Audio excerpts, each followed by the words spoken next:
Founder fans, Jason here, and today's founder is Anthony Haswell. Now, Anthony Haswell immigrated to colonial Massachusetts just before the American Revolution with his father and his brother. About a year later, his father and his brother ended up going back to Europe. Anthony stayed around in colonial Boston, trying to make something of himself. Now, despite having family in the area, Anthony did not make something of himself and ended up in the poorhouse.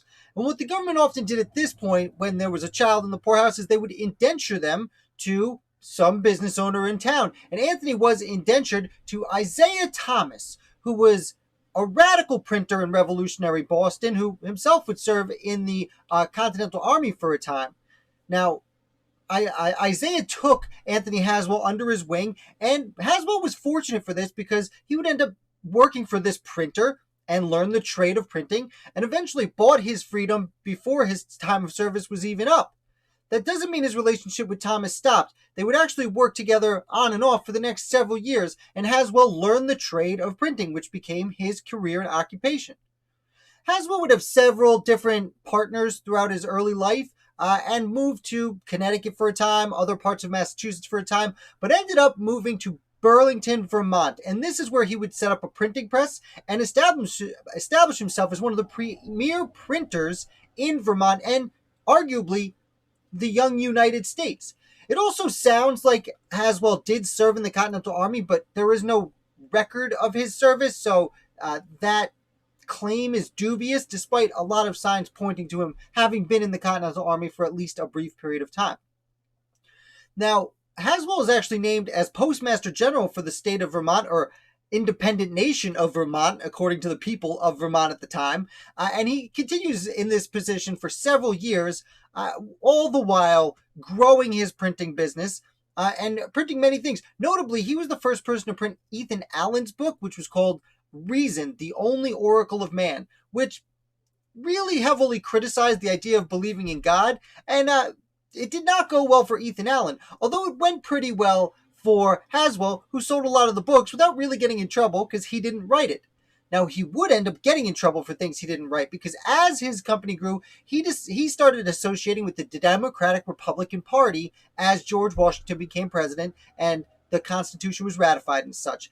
And during this, in this position, he actually printed a few things for several people. And when the Alien and Sedition Acts came out and started arresting people, they arrested Matthew Lyon, who is from Vermont also, and another publisher, and a congressman who was arrested under the Alien and Sedition Acts. And Haswell actually printed advertisements for a lottery to help raise money to pay for Matthew Lyon to be set free from prison. Additionally, Benjamin Franklin Bach, the grandson of Benjamin Franklin, also was publishing a few radical things, and he was arrested. Now, Anthony Haswell reprinted several of these other men's publications, and because of this, he too was arrested under the Alien and Sedition Acts.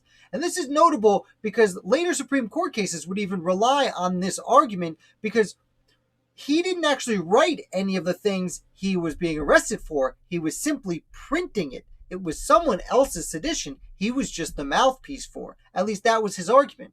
Now, what's really interesting is Haswell was arrested in the middle of the night and brought 50 miles from his house for his trial. Again, this is something that they had discussed directly in the Declaration of Independence, being removed from your location for a distant trial. This is exactly the type of thing that the United States was supposed to stop. But here we are, being removed from our houses in the middle of the night and being brought 50 miles away. Now, Haswell was given a trial, and he actually was sentenced to 2 months in prison and $250 fine, which doesn't sound like a lot, but $250 back then was quite a steep price. This was also a very tough time in his life because Haswell's first wife had died just a year before. While he was gone, his business suffered, and several of his daughters were actually, some of them passed away from disease, and other ones were taken and put into adoptive homes because he and his wife had like 17 kids. And additionally, he would marry later and adopt his new wife's other few children.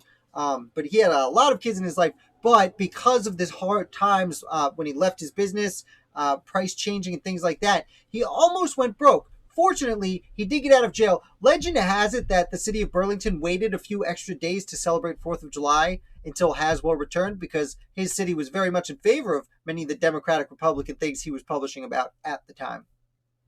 Haswell did come back, and he would serve as clerk of the Vermont legislature for a while. But again, he was falling on hard times, and he wrote to Thomas Jefferson and James Madison, who he had been vocally supporting this whole time, and they were nice enough to give some government grants for publications to him, which kept him afloat and helped him get his business back on track, and he remained a publisher for the rest of his life. So that's the life of Anthony Haswell, a very interesting publisher arrested under the Alien and Sedition Acts. Thanks, John Adams. And I hope you enjoyed this video. If you did, make sure you hit like and subscribe, and make sure you hit the notification bell so you're reminded every time I put out a video and talk about a different, forgotten American founder. So thank you so much for watching, and I'll be back with another founder for you tomorrow.